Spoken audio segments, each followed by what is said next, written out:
আসসালামু আলাইকুম রহমতুল্লাহ। আজকে আমরা একটা থাম্বনেল তৈরি করি। তার জন্য আমরা প্রথমে ফার্স্ট অফ অল যে কাজটা করব সেটা হলো আমাদের ফটোশপটা ওপেন করে নেব। এরপর আমাদের যেহেতু থাম্বনেল বানাবো, থাম্বনেলের জন্য যে আমাদের সেই সাইজটা এটা আমি দিয়ে দিছি 1920x1080। সাইজটা দিয়ে দেওয়ার পর আমরা এখানে আর্টবোর্ডে যে ক্যানভাস, সেই ক্যানভাসের কালারটা, ব্যাকগ্রাউন্ড কালারটা আমরা ব্ল্যাক করে নিছি। এরপর আমরা এখানে একটা ইমেজ যোগ করি।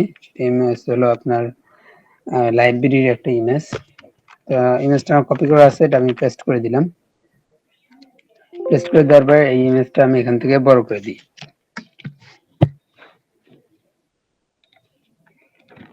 ইমেজটা আমরা এখান থেকে বড় করে দিচ্ছি, ট্রান্সফর্ম করে বড় করে দিলাম। দেওয়ার পর এটা আমরা এর উপর একটা লেয়ার নিলাম, নিউ লেয়ার নিয়ে এটা হালকা করে অপাসিটিটা কমিয়ে রাখি।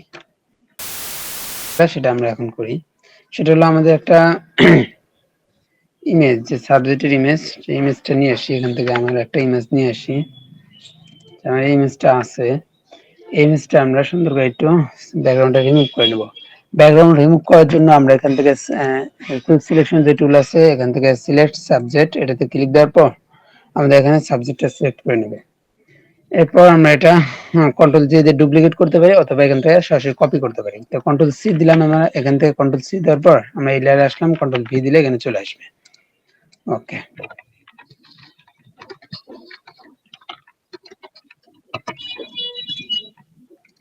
ওকে।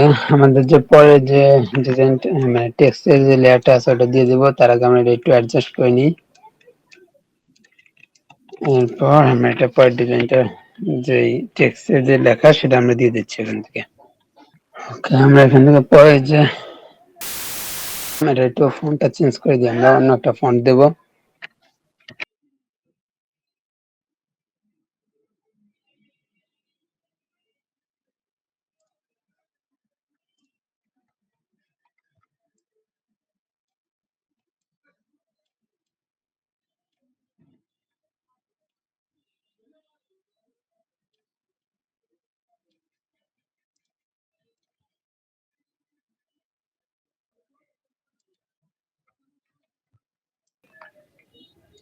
সেটা হলো এরকম একটা শেপ দেবো। শেপটা দেবো এই মেন সাবজেক্ট যে আছে, মেন সাবজেক্টের পিছনে একটা শেপ দেবো। সেটা হলো, শেপটা হবে এমন যে আপনার ইয়েলো কালারের একটা শেপ হবে।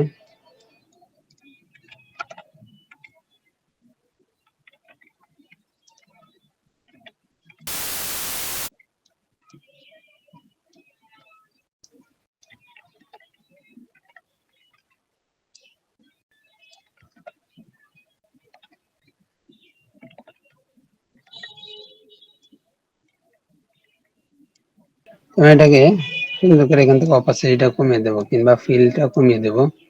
ব্রাশ টুল যদি আমরা এখানে আনার পর এখান থেকে যে ইয়েলো কালারটা, এখান থেকে ইয়েলো কালার ধরে দিলাম। ধরে দেওয়ার পর আমরা এখানে জাস্ট ব্যাকগ্রাউন্ডে দেখেন আমার ছবি, যে ছবি আমার এটা, আমার ছবির ব্যাকগ্রাউন্ডে একটা শেপ নিয়েছি। এরপর একটা নিউ লেয়ার নেব। নিউ লেয়ার নেওয়ার পর আমরা এখানে ব্রাশ টুল নেবো। নেওয়ার পর এখান থেকে আমরা হার্ডনেসটা কমাই দিচ্ছি। দেখেন, এর হার্ডনেস বেশি দিলে ছবি দেখেন কিরকম হয়, এরকম একদমই হয়। এটা আমার স্মুথ লাগবে, যেটা যাতে করে আমাদের লাইটিং ইফেক্ট লাগে। এর জন্য আমরা হার্ডনেস যেটা আছে, হার্ডনেসটা কমিয়ে দিলাম। দেওয়ার পরে এখান থেকে জাস্ট এখান থেকে একটা ক্লিক দেবো, আর একটা ক্লিক দেবো।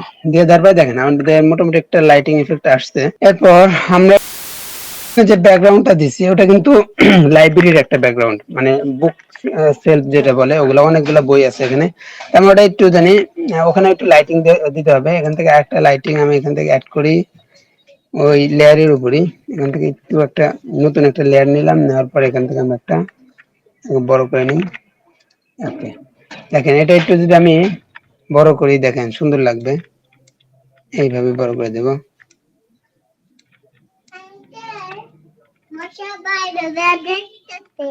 চুপ।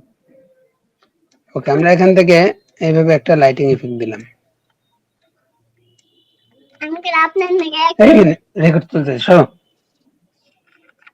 আচ্ছা, এটা যদি আমি এভাবে দিই, এটা বেশি সবুজ হওয়ার কারণে একটু হলুদ দিলে মনে হয় ভালো হয়। আমরা এখান থেকে কন্ট্রোল ইউ দিলে এখান থেকে আমরা এটা একটু এভাবে হলুদ করে দিতে পারি।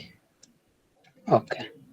এরপর আমাদের যে ব্যাকগ্রাউন্ডে যে এই যে একটা ইমেজ আছে, এই ইমেজটা আমরা একটু ব্লার করে দেব।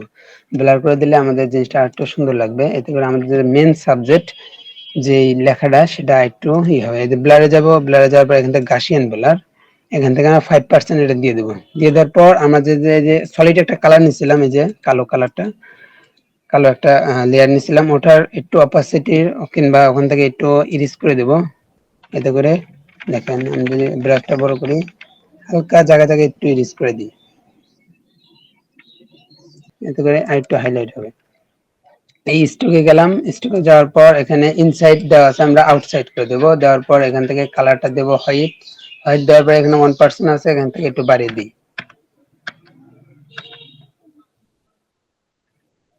ওকে, বাড়িয়ে দেওয়ার পর সম্পূর্ণ ইয়েতে আপনার ফুল ইমেজে যদি স্টকটা থাকে সেক্ষেত্রে একটু ভালো লাগছে, মানে খুব একটা ভালো লাগতেছে না। এখানে আছে, এখানে যে আমি গ্রেডিয়েন্ট দিই, দেখেন এই গ্রেডিয়েন্ট কালারটা দিলে মনে হয় আমাদের ডিজাইনটা একটু সুন্দর হবে।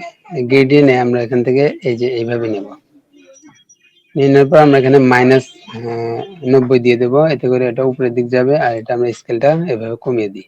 দেখেন এই যে সবগুলা লেয়ার আমরা এখান থেকে ধরে নেব। ধরে নেওয়ার পর কন্ট্রোল জে দিব, কপি হয়ে গেছে। তারপর কন্ট্রোল ই দিব, সবগুলো একটা লেয়ার হয়ে গেছে। হয়ে যাওয়ার পর আমরা এখান থেকে ক্রপে যাব, এটা আমরা আগে ব্যাকগ্রাউন্ডটা ক্লিয়ার করে নিলাম। তারপর এখান থেকে ফিল্টারে যাব, ফিল্টারে যাওয়ার পরে ক্যামেরা র ফিল্টার, ক্যামেরা র ফিল্টার যাওয়ার পর আমরা এখান থেকে সিম্পলি এখানে যে অটো যে অপশনটা আছে, অটোতে একটা ক্লিক দিয়ে দেবো। ওকে, অটোতে ক্লিক দেওয়ার পর আমাদের এখানে যে এই যে ডিটেলস আছে, ডিটেলস থেকে একটু শার্পেনটা বাড়িয়ে দেব।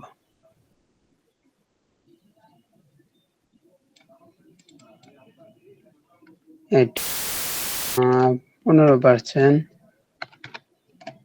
নয়েজ রিডাকশন 20%, এটা 5%।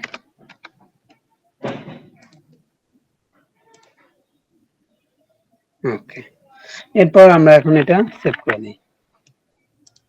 সেভ দেবো জেপিজিতে,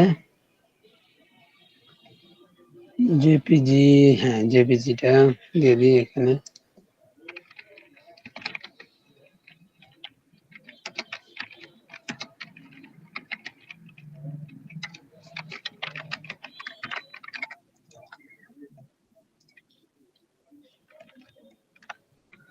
তারপর আমরা এখান থেকে পিএসডি ফাইলটা সেভ করে দিই।